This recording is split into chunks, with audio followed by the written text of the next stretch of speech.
America Water Resources Association. Welcome to Florida. I'm Ann Shortell, the Executive Director of the St. Johns River Water Management District, one of Florida's 5 water management districts, established by the Florida Legislature in 1972 to protect and manage the state's water resources. It is my honor to kick off this airboat tour of one of the state's most iconic water resources and our namesake, the St. Johns River, an American heritage river flowing to the north for over 300 miles. Honestly, and I know my partiality is showing, but Florida is the perfect state for an AWRA conference. So much of Florida's history, economy, and quality of life is defined by water.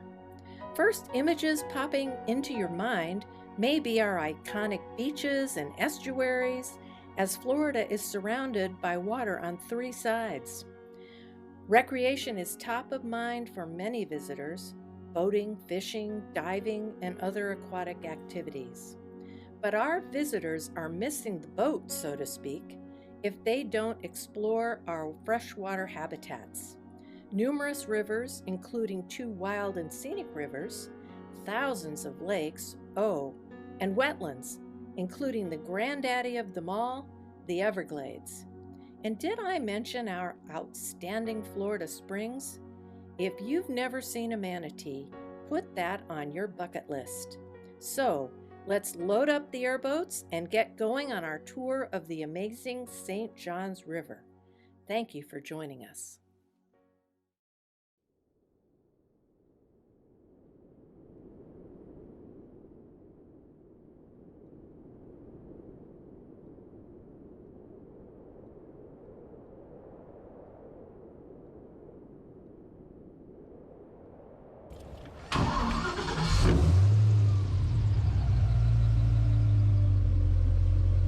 The St. Johns River starts from where we are now at Midway. It starts 100 miles south of here, down around Vero Beach, technically. I mean, it was an old lagoon, and it actually went out into Vero, and where I-95 is was the barrier island. And so the lagoon came up, and then it went back, and this lagoon that came in at Vero came up along the west side of I-95, where the St. Johns River is, and then it flowed back out at up around Mims or north of the Cape. That's where it connected back with the ocean. It never really went all the way north. The floodplain out there is a floodplain marsh. It's not a swamp. People call it swamp a lot of times. It's a floodplain marsh. A marsh and a swamp are 2 different types of wetlands, and the difference between a marsh and a swamp is dominated by trees, and a marsh is dominated by low herbaceous vegetation. A high water mark, it'll be a real sharp line where there won't be anything above it. It's the same thing on the trees with the lichened line. The high line that's on the bridge, too. Yeah, it's the exact same elevation as the one on the bridge. And then on that bridge, about 5 feet below that was a wide brown line. That's mean annual high water, and that varies every year. It's not exact. It's not a one-time high water event. So it leaves a broad stain, because mean annual comes up and it hovers there every year. This time of year with the water level what it is right now, the floodplain's covered with about, right now, probably average of about 1.5 feet of water. And so you get a lot of wading birds, larger wading birds and diving birds, because they've got enough volume of water to swim in. Great blue herons. Great blue herons, as I said earlier, is the largest heron in North America, with a wingspread of about 2 meters, 6.5 feet. And they're pretty common all over North America. I don't know their exact range, but pretty common. And then the other one you'll get is a great egret, which is a large white one. A great egret is not a great blue heron or a great white heron. It's a great egret. Another bird you get out there real common with the water up is an anhinga. It's a diving bird. In Florida, it's real common to see them sitting along canal banks or in trees with their wings folded out perpendicular to the rays of the sun. And it's primarily to dry off and warm up, because they do get wet. They don't want to be waterproof. They'd have too much buoyancy to swim underwater really easy.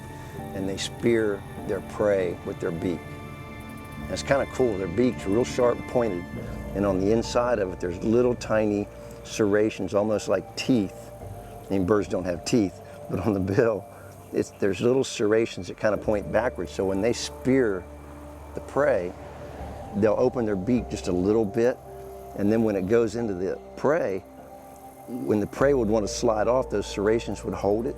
So when they want to eat the victim, they'll flip it in the air. Well, it's not going to want to come off, so what they'll do is they'll kind of like open their beak a little bit and relax the force on those serrations, and then the prey will come off and they'll catch it head first.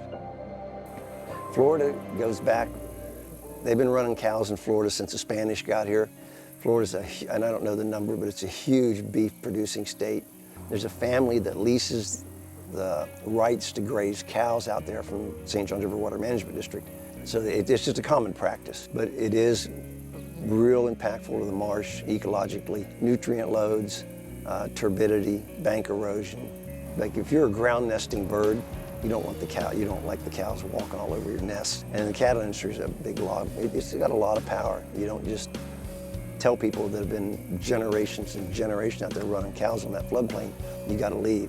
It just doesn't quite work like that.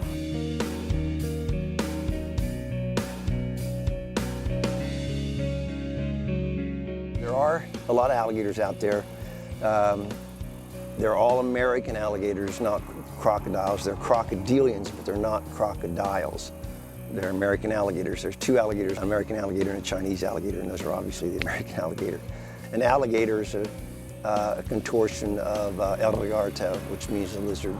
Just the Spanish were here for a long time before the English took over, so the Spanish had already started calling them El Lagarto, and the English then just came along and they picked that up and twisted it into alligator. Because they're reptiles, they're not amphibians, they have calcareous shelled eggs, and so the eggs have to stay dry. They're not like a frog that lays the eggs in the water without a shell. So the eggs are above water. Build them too low and the water comes up too high, it'll drown the nest and kill it. And that's what happened to that one out there that we saw. They tear up all the local vegetation, herbaceous stuff. They'll pile it up, lay the eggs down in it, and then cover it back up with this vegetation. And then in that vegetation, it's the same as a compost pile. The heat from the decomposing vegetation is going to incubate the eggs. And they lay normally 30 eggs, 35 in that range. Out there, when you see them swimming, if you watch an alligator swim, they're nocturnal. They're active at night primarily. That's when they feed the most. Most of their senses, their hearing's about comparable to ours. They have real good, on the top of their snout, it's real bumpy. And when they sit in the water, they'll have their eyes, and then there's top of their snout, and then a little bump on the top of their nose where their nostrils are right there. So they breathe through their nose, and then on the top of that snout is right at the water line, and their eyes are here and their ears are back here. So all their sense organs are right at the surface, and that's what I'm saying, they're nocturnal. Well, they're on the top of their snout, it's real bumpy, and those bumps are sensitive to touch.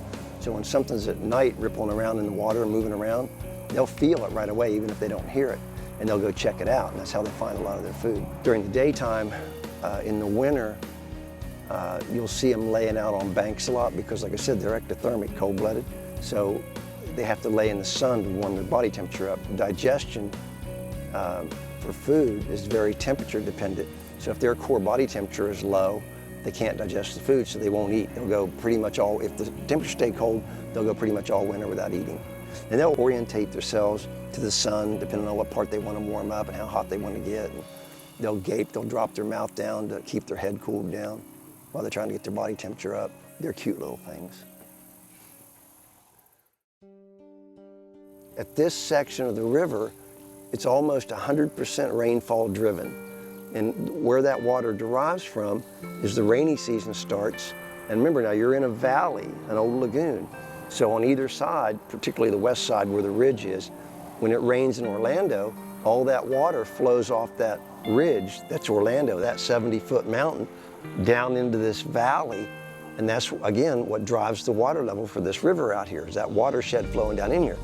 Well, that watershed makes little creeks and streams, and one of them is Jim Creek. As you transfer you're on the floodplain marsh and you go west, there's what's called an ecotone halfway between. An ecotone is any transitional area between two major habitat types. As you transition from the floodplain marsh Then you get up Jim Creek and all of a sudden you're surrounded by cypress trees, and that's it. Hardly any understory because it's too shaded.